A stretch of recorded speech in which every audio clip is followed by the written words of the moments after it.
Hello, my name is Rich Howard, owner of Architectural Builders Supply. This video is to bring you a closer look at the National Guard number 221N SS. This is a mill finish stainless steel automatic door bottom with a neoprene insert. What you're seeing here is the white peel away protective film covering the stainless steel. I'm going to peel a little corner of that back. Get an idea of the finish. It's stainless steel, just like a face of a stainless kitchen appliance would be. Okay, very appropriate for use in an exterior application, and certainly an application that was already a stainless steel door. You might have a stainless steel door intercoastal part of Miami. It's going to have lots of doors made of stainless steel on those homes.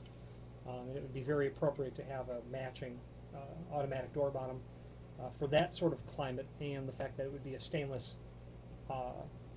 face on this. Basically, the stainless is just the exterior face wrapped piece of metal that's out here. Okay. The 221 is a typical surface mount model. The N will stand for the neoprene.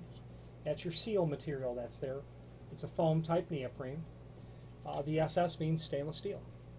This happens to be a 3-foot length and is available on the site in several different lengths, from about 24 inch all the way out to about 60 inch. And we'll talk more about sizes in a moment. So what is an automatic door bottom? Well, an automatic door bottom is exactly what its name implies. It will automatically seal the bottom of the door when the door is closed, and it does so very elegantly. An automatic door bottom like this is a surface mount model.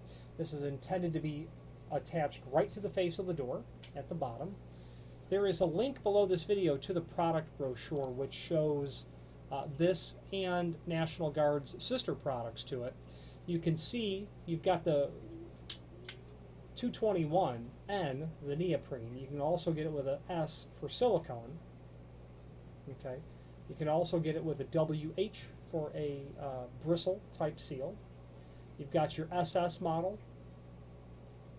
You've got your BR model, which is a brass covering on this, of which of course you can order in mill or satin or polished or even oil rub bronze. It'd be very common as well. National Guard can accommodate all of those installations. You can see from the drawing that is there what your dimensions are. The drawing's a bit misleading, at least so to me. You've got an overall height of 2 1/4 of the housing. What it's showing there is when the unit is dropped and projected down, and it's saying that you can have up to a 1-inch maximum drop. Your thickness is 9/16. Okay, pretty typical sort of situation. This is a surface mount model, like I said before. The link to the product brochure only shows the immediate common ones to this. National Guard is a comprehensive manufacturer of those models that are semi-mortised, meaning they're mortised flush to the face of the door so that the face of the unit is flush. And then, of course, those models that are mortised into the bottom of a wood door, and those type that are concealed in the bottom of an inverted channel of a steel door. So all different types. This happens to be the surface mount. It inherently means that it's going to be mounted on the push side of the door at the bottom.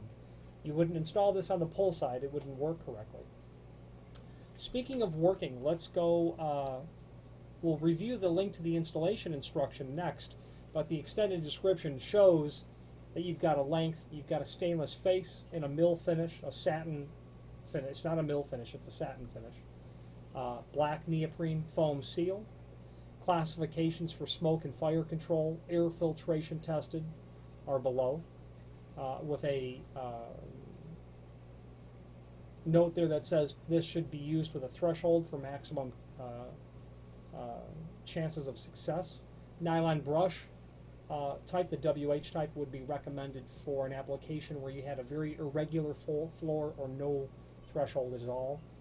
The next note we'll talk about in terms of specific lengths in the link to the instructions. Let's view that now. Installing these are really easy. Well, at least the second or third time that you've done them. this part of the video now is going to go over installation and other versions of my take of it. First of all, step 1 refers to a nylon brush type. This is not. Now, for single doors, cut the door bottom 1/8 of an inch shorter than the distance between the stops on the frame. What that means is when you're standing on the push side of the door, the stops of the frame, you'll measure between the stops, not the space in which the door occupies, because that's not where this will install. So you'll take the distance between the stops, and as an example, let's say you had a 3-foot wide metal door, steel door. That door is 3 foot, but it actually measures 35 3/4. That really doesn't matter. What matters is the fact that a typical hollow metal frame has a a stop projection of 1/4 inch. 5/8 of an inch, not quarter. So 36 inch less 5/8 less 5/8. Okay, that's 1 1/4 inch. That's 34 3/4 should be the clear distance between the stops. Deduct 1/8 of an inch off, your magic dimension would be 34 5/8. I wholly recommend that you order the material from the factory, cut the exact length that you already need. A couple of reasons. First of all, they're taking all these internal parts and they're already cutting them to length. There is absolutely no reason for you to have to go back in and cut this down. This model is stainless steel. Stainless steel is a very elastic sort of metal, making it difficult to cut. I wouldn't attempt it at all. I would let the factory do it. You could have a condition by which the job site is 200 miles away, and I understand that. But cutting down a brass version or a stainless steel version is a different endeavor than cutting down something made of aluminum. My opinion is that you have the factory cut it, if at all possible. But if you can't, then you need to get really close. If your requirement is a door width below 36 inch, it will become really mandatory that you give us the actual size, because the internal construction and components of automatic door bottoms are such that they're not tolerant of cutting them down very much. So keep that in mind, if any at all. Whereas with a 3-foot, you can cut it down generally 3 inches, 4 inch in this instance. Let's move on because there's more to it. For pairs of doors, cut it 1/16 of an inch shorter than the distance between the stop on the frame and the meeting edge of the door. Do not cut until the drop bar is extended in the down position. Insert the 2 nails provided into small holes on the side of the drop bar to keep the bar extended while cutting. Now, what they're saying is, when you're going to cut this, the drop bar, which is this assembly back here, has to be extended. Let's jump forward a little bit. Let's jump backwards actually. How does an automatic door bottom work? Well, this is called the plunger, we'll call it. The plunger right now is projected out of the edge of the housing. If I turn it clockwise, it will stick more into the housing than otherwise. If I turn it counterclockwise, it will project out more. The amount of projection is directly related to the amount of drop. So what you're going to do to notice how to observe how this works is imagine that you're actually pushing the door closed. When you push the door closed, the plunger will come in contact with the stop. The stop isn't moving. This has nowhere to go but in, and as it goes in, it drops down. Now that is not actually how these work at all, because the way that they actually work is my thumb will represent the sill, and it will restrict the bottom so that you can see that it drops down evenly at that point. So they'll come down kind of like a guillotine, like this, and then knife down to seal off against a sill that may not be level or a door that may not be plumb, which makes an automatic door bottom elegant in that. I will use my thumb to restrict it, and you'll see that the opposite side will fall down too. Okay.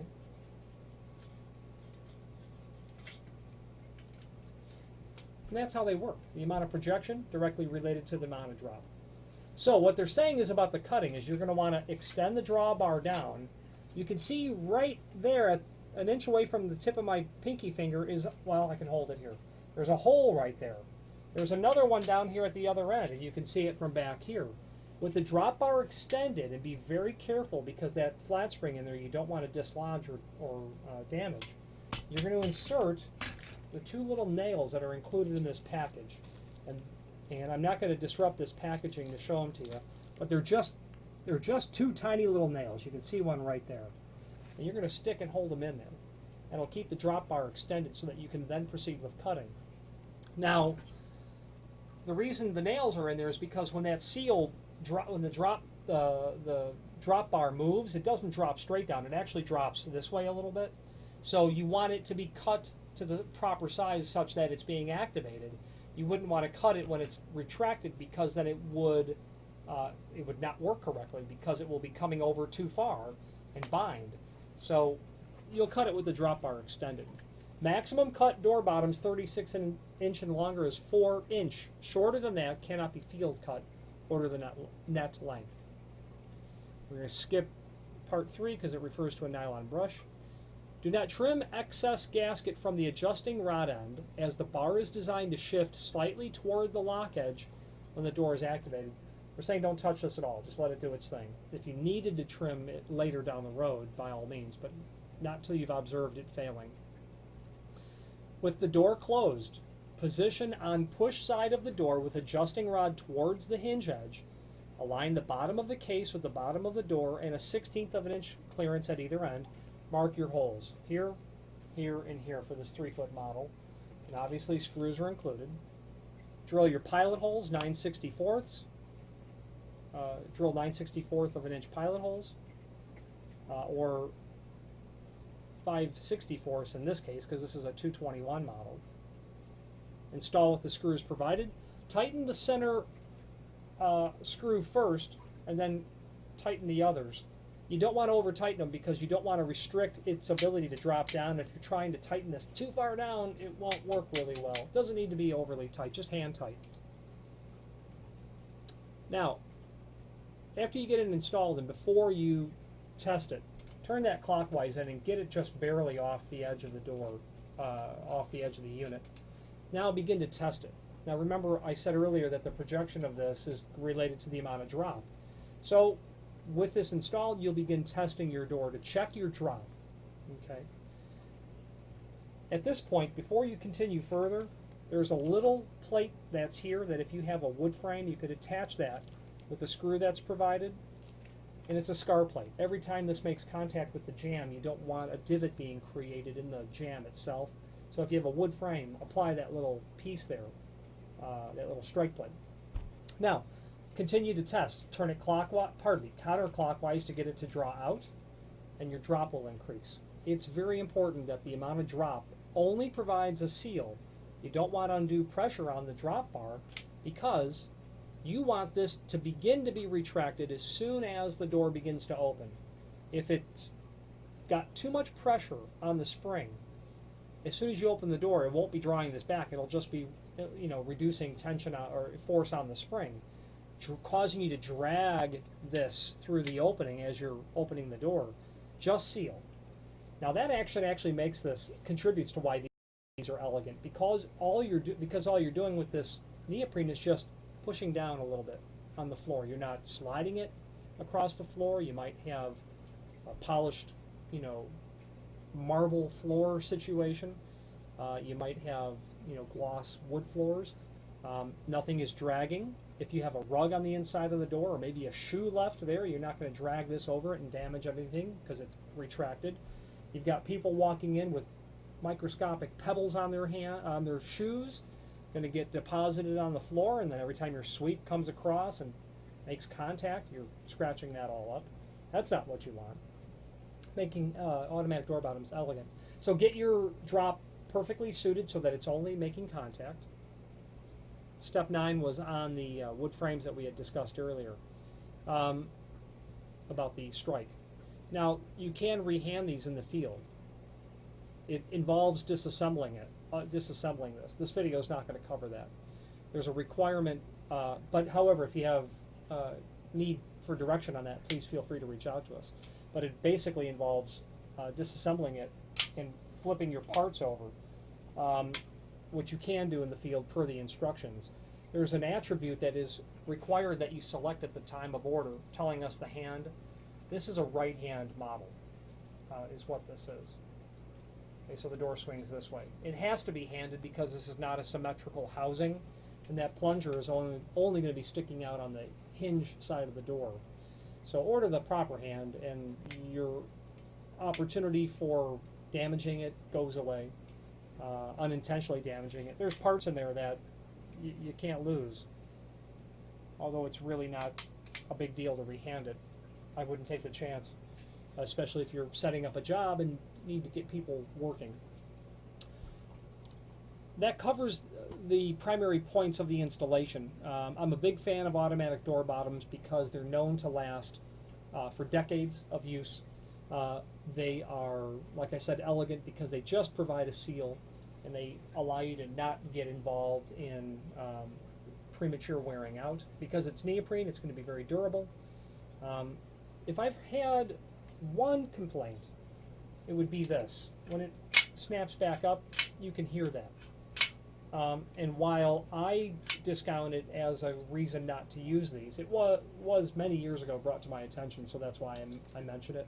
Now, National Guard has models that feature an ability to muffle that sound with a lining of neoprene that's in there, so you probably want to review the entire National Guard product line or call us and we'll help you navigate through that. But for a commercial application, that's just not an issue, that sort of sound. But it's been brought to my attention, so I bring it to yours. There's other parts that are involved here in these. Primarily all they are these two angle plates. So when you attach this to the door, you're going to see this exposed section. You'll see this when you open the door up and look at the lock side of the door.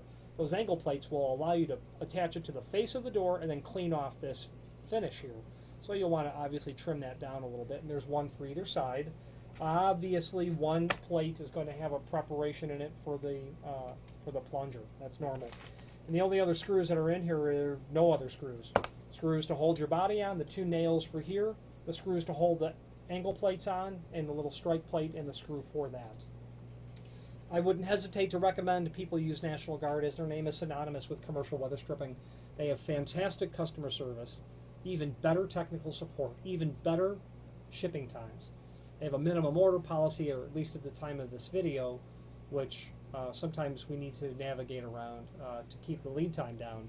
But I wouldn't hesitate to use National Guard. Their name is synonymous with commercial weather stripping. Any questions on the National Guard 221 NSS automatic door bottom stainless steel or any other National Guard product, please feel free to reach out to us.